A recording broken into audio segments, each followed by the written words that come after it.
Hello, and welcome to the Grape Jelly Library, where we love to talk about books.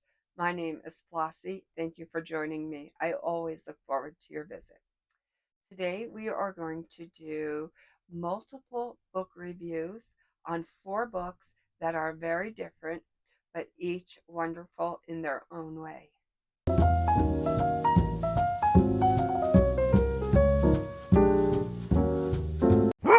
The first book that I would like to bring to you is Writers and Lovers by Lily King. This is the story of Casey Peabody, who is struggling with the loss of her mother. In her struggles, she seems to complicate her life even more so. There are two men that she's dating simultaneously. One is an older man with children, and the other is a man more her age, but who suffers from bouts of depression and from time to time goes off on his own, leaving Casey to wonder where he is and when he's coming back and how long is this going to go on this way. She also has an affair with a gentleman named Luke. Casey works in a high-end, fast-paced restaurant in Boston, and she rides around town on her bicycle, and she notices geese in a field. And this is significant for me in the book because I love nature, and Casey in this book realizes how nature can help us with our own grief. What part does nature actually play in our healing, and what can we actually learn from the animals?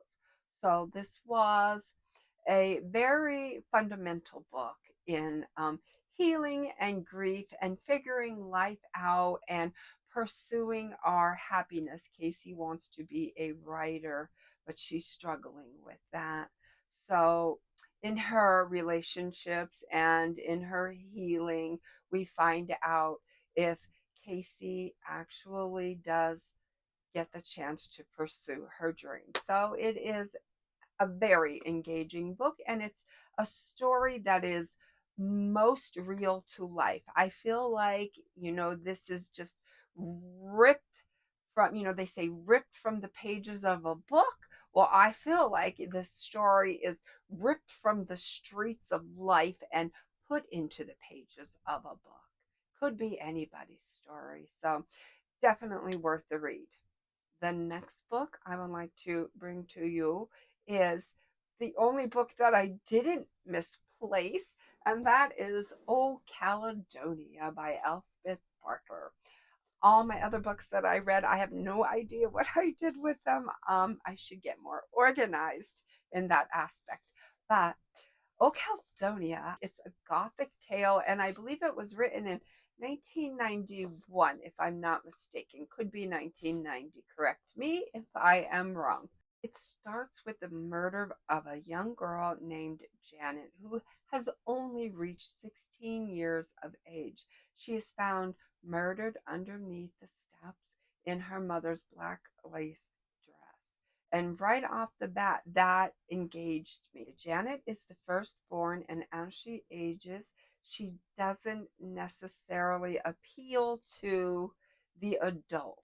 She always seems to be in some sort of disagreement, some sort of trouble. She just is not desirable to the adults. She has her own way of thinking and her own way of doing things. So eventually, and little by little, Janet withdraws from human relationships, human ties, and she starts to develop more relationships with nature. In time, she develops a relationship with a pet bird, and this bird can often be found by Janet's side. This book is dark, it's sad, it's witty, and there's some humor laced throughout it. In the end, we find out why Janet was murdered, how, rather, she was murdered, and what becomes of her beloved Jackdaw, and just how much we um, affect animals in nature and how much they affect us. So far we have two, I wouldn't say totally nature themed books, but two books that do deal with nature and the part that nature plays in a human life. So that's very interesting. I love that aspect of both of these books in two different ways. The next book I would like to talk about is a buddy read I did with my buddy Michael Romeo from Michael Romeo Talks Books. Be sure to go over to his channel, check him out, give him a thumbs up and a subscribe. Turn of the Screw was a fun read for me because I love a haunted house story. I love a ghost story. This is the story of a governess who was hired to take care of two children, Miles and Flora. And as she takes care of the children on a daily basis, she's hired to basically protect the children. As she goes through the daily motions and routine of taking care of these children, she discovers that, in fact, a ghost or two might be lingering within the grounds. And she becomes more and more obsessed with these ghosts and her position that she's playing in the children's lives and how she's trying to, keep them safe. So this is an interesting book. It's a very short read. It's only 12 chapters long. It's another Gothic book, the same as O Caldonia, but very different in its writing. And I recommend this one as well. It's fun. It's a fun book. It's a book that has you pondering it for days after reading it, trying to make sense out of out of what happened and what do certain aspects of the book actually mean. If you do not like to have to contemplate what a book is trying to tell us, then this might not be the book for you. But if you like to get your wheels turning and what could they possibly meant by this or that, then it's definitely the book for you. So this one was a very fun one for me to read. And the last book that I would like to bring to you is a book that's completely different than all three of the aforementioned. This one is Cassandra in Reverse by Holly Smale. Now, this is the story about Cassandra Penelope Dankworth, who is very specific in her likes and her dislikes. Oftentimes, people say that she's on the spectrum. She doesn't quite know what to make of that assumption and why people say that. Why do they feel the need to tell her that? Just because she knows what she likes and she knows what she doesn't like.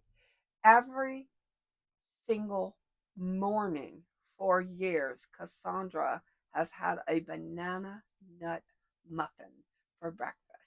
She is perfectly content with that breakfast.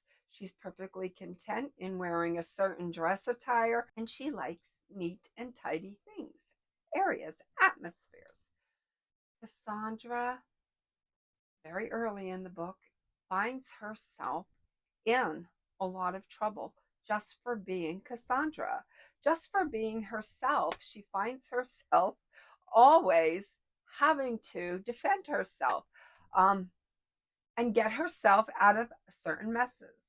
And what I mean by that is Cassandra wakes up one morning to find her boyfriend Will breaking up with her. Shocked and not seeing this coming, she doesn't quite know how to react or deal with it. Upon arriving to work, she discovers that she's going to be canned. They are letting her go. So now, without her boyfriend and without a job, what does Cassandra do? She goes to her favorite cafe to get her favorite breakfast a banana nut muffin, only to find out that the cafe is out of them. So Cassandra is dealing with a lot right now. It's a fast paced book and it's humorous. Cassandra is funny without even trying to be. I don't think Cassandra is a humorous character, but I think for me, listening to the things that she says and experiencing the way that she thinks, I find her humorous, and she has made me laugh several times in this book. Eventually, we learn that Cassandra can go back in time and she can manipulate situations that were undesirable for her. She can manipulate them till they have the outcome that better suits her. So this is interesting that it's like a time machine. She can go back in time and she can make things happen the way that she would like the outcome to be. And she can do this several times. She knows what they're going to say, how she's going to react, and if she should change the way that she reacts according to her what her boss is going to say or what her boyfriend is going to say. She'll do it as many times, as many takes as she has to until she gets it right. The only thing is, she's going back in time to fix things that shouldn't really be fixed. She's concentrating her efforts on the wrong things. So that's what's fun and interesting and very cool. It's a very cool angle that Holly, the author of this book, has taken. And I really enjoyed this book. I thought it was super fun and it's a light read and it's like skippy and just wonderful. So I think it's a perfect summertime read. And all of these books are short, quick, engaging, and well worth a read. If you're perusing a bookshelf anywhere at the library, your bookstore, or your own bookshelves in your house, and you discover that you have one of these books or two, maybe take them down off the shelf and take them for a spin yourself. Until we meet again, know that I love you. Be well, be good, be reading, and may all your dreams come true.